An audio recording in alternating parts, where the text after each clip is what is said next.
Assalamualaikum warahmatullahi wabarakatuh. Perkenalkan, saya Kaila Tara Alivia sebagai moderator dari kelompok 8.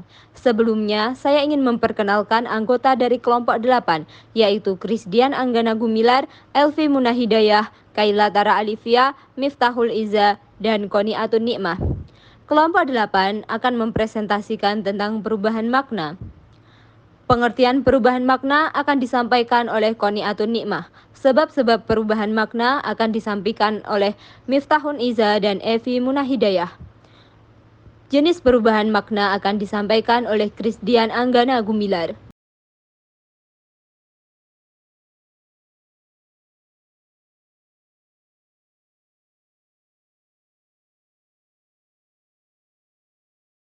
Terima kasih kepada moderator. Saya Koni Atunikmah. Di sini saya akan memaparkan materi mengenai perubahan makna. Perubahan makna adalah gejala pergantian rujukan dari simbol bunyi yang sama. Hal ini mengartikan bahwa dalam konsep perubahan makna terjadi pergantian rujukan yang berbeda dengan rujukan semula. Misalnya kata perempuan, dahulu dianggap memiliki makna kurang baik atau kasar. Oleh sebab itu, dahulu orang lebih suka menggunakan kata wanita daripada kata perempuan. Ada beberapa hal yang menyebabkan perubahan makna itu terjadi. Yang pertama adalah perkembangan dalam ilmu dan teknologi. Perkembangan dalam bidang ilmu dan kemajuan dalam bidang teknologi dapat menyebabkan terjadinya perubahan makna sebuah kata. Contoh kata berlayar. Dulu hanya digunakan untuk kapal atau perahu yang menggunakan layar tenaga angin, tetapi sekarang perahu kapal yang menggunakan mesin diesel, tetapi kata berlayar tetap digunakan untuk menyebut perjalanan di air. 2. Perkembangan sosial dan budaya. Perkembangan dalam bidang sosial kemasyarakatan dapat menyebabkan terjadinya perubahan makna. Contoh kata saudara dalam bahasa Sanskerta bermakna seperut atau satu kandungan. Kini kata saudara walaupun masih juga digunakan dalam arti orang yang lahir dari kandungan yang sama, seperti dalam kalimat saya mempunyai seorang saudara di sana, tetapi digunakan juga untuk menyebut atau menyapa siapa saja yang dianggap sederajat atau berstatus sosial yang sama. 3. Perbedaan bidang pemakaian. Setiap bidang kehidupan atau kegiatan memiliki kosakata tersendiri yang hanya dikenal dan digunakan dengan makna tertentu dalam bidang tersebut. Contoh, kata menggarap yang berasal dari bidang pertanian dengan segala macam derivasinya seperti tampak dalam frasa menggarap sawah, tanah garapan, dan petani menggarap. Kini banyak juga digunakan dalam bidang-bidang lain dengan makna mengerjakan seperti tampak digunakan dalam frase menggarap skripsi, menggarap usul para anggota, menggarap generasi muda, dan menggarap naskah drama. 4. Adanya asosiasi. Kata-kata yang digunakan di luar bidangnya seperti dibicarakan di atas masih ada hubungan atau pertautan maknanya dengan makna yang digunakan pada bidang asalnya. 5. Pertukaran tanggapan indera. Alat indera kita yang 5 sebenarnya sudah mempunyai tugas-tugas tertentu untuk menangkap gejala-gejala yang terjadi di dunia ini. Contoh, suaranya sedap didengar, warnanya enak dipandang, suaranya berat sekali. Baik, saya akan melanjutkan materi dari Mbak Iza terkait sebab-sebab perbedaan makna. 6. Perbedaan tanggapan. Setiap unsur leksikal atau kata sebenarnya secara sinkronis telah mempunyai makna leksikal yang tetap. Contoh lain kata bank seperti dalam Bang Dul dianggap peyoratif. Sebaliknya kata bung seperti dalam Bung Karno, Bung Hatta dianggap amelioratif. 7. Adanya penyingkatan. Dalam bahasa Indonesia ada sejumlah kata atau ungkapan yang karena sering digunakan maka kemudian tanpa diucapkan atau dituliskan secara keseluruhan orang sudah mengetahui maksudnya. Contoh lain kata dalam ke Surabaya dengan Garuda tentu maksudnya adalah naik pesawat terbang dari perusahaan penerbangan Garuda. 8. Proses gramatikal. Proses gramatikal seperti afikasi, reduplikasi, dan komposisi atau penggabungan kata akan menyebabkan pula terjadinya perubahan makna. 9. Pengembangan istilah. Salah satu upaya dalam pengembangan atau pembentukan istilah baru adalah dengan memanfaatkan kosakata bahasa Indonesia yang ada dengan jalan memberi makna baru, entah dengan menyampaikan makna kata tersebut meluaskan maupun memberi arti baru sama sekali.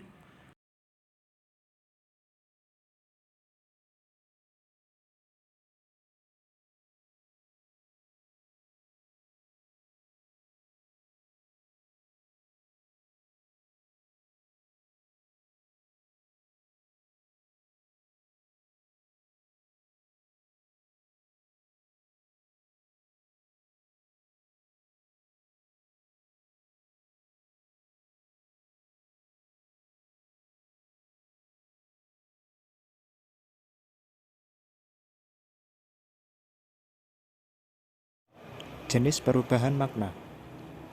Jenis perubahan makna terdiri dari 5, yaitu meluas, menyempit, perubahan total, penghalusan, dan pengasaran. Yang pertama, meluas. Meluas adalah suatu gejala yang terjadi pada sebuah kata maupun lekson yang pada mulanya hanya memiliki sebuah makna. Namun, dikarenakan adanya beberapa faktor yang menjadikannya memiliki makna-makna lain. Misalnya, kata saudara. Kata saudara pada mulanya bermakna seperut atau sekandungan. Namun makna tersebut dapat berkembang menjadi siapa saja yang memiliki pertalian darah itu disebut dengan saudara. Akibatnya, anak paman atau anak bibi, siapapun yang memiliki pertalian darah itu akan disebut sebagai saudara. Atau biasanya orang yang kita kenal sejak lama ataupun orang yang akrab dengan kita itu juga dapat disebut dengan saudara. Yang kedua adalah menyempit. Menyempit didefinisikan sebagai gejala yang terjadi pada sebuah kata yang awalnya memiliki makna yang cukup luas. Namun, seiring waktu dapat berubah menjadi terbatas hanya pada sebuah makna saja.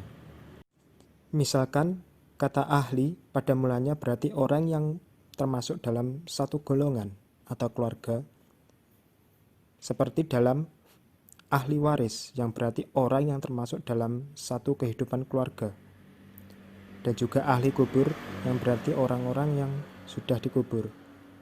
Namun, sekarang kata ahli sudah menyempit maknanya karena hanya berarti orang yang pandai dalam satu cabang ilmu atau kepandaian seperti tampak dalam ahli sejarah, ahli purbakala, ahli mesin, ahli kesehatan, dan sebagainya.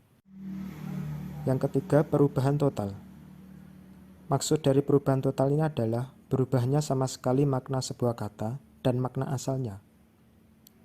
Misalkan kata pena yang pada mulanya berarti bulu. Namun sekarang makna bulu itu sudah berubah total. Karena bisa berarti alat tulis yang menggunakan tinta.